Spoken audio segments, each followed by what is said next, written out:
এক ছিল এক সমৃদ্ধ রাজ্য। সেখানে রাজা তার প্রজাদের খুব ভালোবাসতেন, আর প্রজারা তাকেও সবার থেকে বেশি শ্রদ্ধা করত। কিন্তু একদিন এক লোভী মন্ত্রী রাজার কানে কানে বলল, মহারাজ, প্রজাদের কাছ থেকে বেশি কর নিলে রাজ্য আরো ধনী হবে। রাজা প্রথমে দ্বিধায় পড়লেন, কিন্তু শেষে তিনি মন্ত্রীর কথা শুনে কর বাড়ানোর আদেশ দিলেন।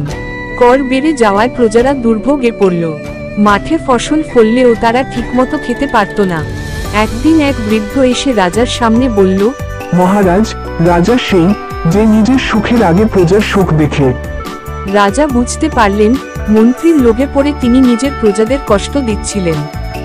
রাজা কর কমিয়ে দিলেন, মানুষের সুখ ফেরালেন। প্রজারা আবার তাকে ভালোবাসতে লাগলো, কারণ সত্যিকারের রাজা সেই যে প্রজাদের পাশে থাকে। রাজা সেই যে জনগণের সেবক।